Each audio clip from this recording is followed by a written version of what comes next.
Good morning mga ka-sunshine. Nandito tayo ngayon. Try natin magbawas ng damo sa ating mga halaman.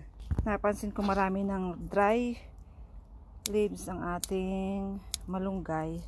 So, kailangan natin i-trim na para mag-continuous yung nutrients niya sa ibang mga malulusog pang dahon. At saka yung mga ibang bunga niya na hindi lumalaki, baka sakaling lalaki pa, diba? So, ating bawasan. Titigan din natin to at baka mamunga pa bago mag-winter. Kailangan makalaki. Sinong may kailangan dyan ng sili? May bunga ng ating sili. Tahit pa. Ayan, may bunga ng ating sili. So, shout out lang. Ang haba, oh. Parang hindi naman nadiligan ng husay ang ating mga talong dini at tuyong-tuyo ang lupa. Kaya diligan natin. Baka sakaling magbubunga pa rin siya ng marami. May bunga naman kaunti. Ayun, may bunga pangilan-ngilan. Pero hindi nalaki.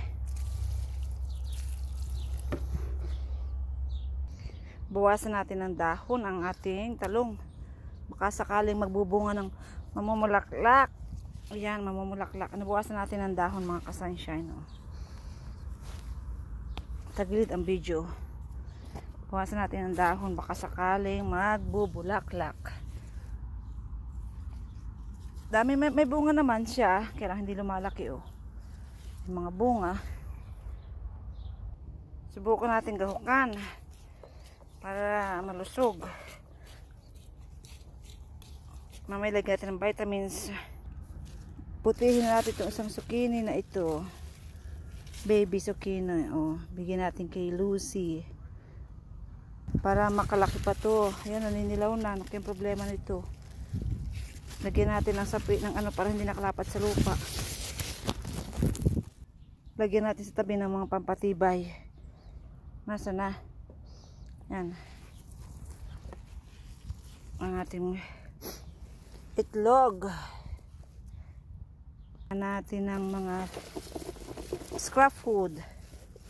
May saging, may coffee ground. Oh.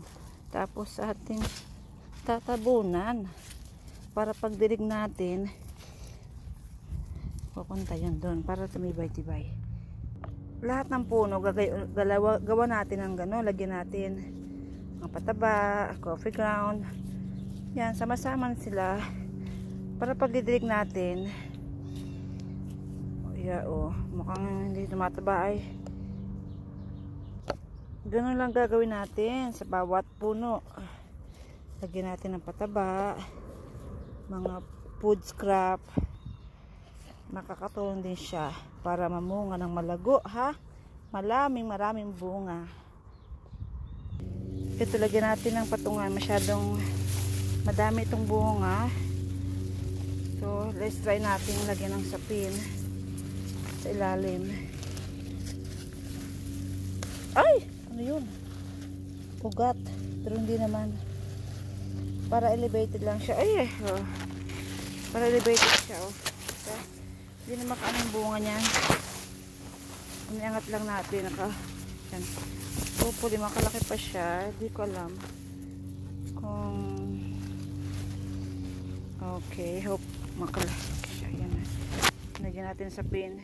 Tanggalan na rin natin ang damo sa paligid siya para makalaki ito.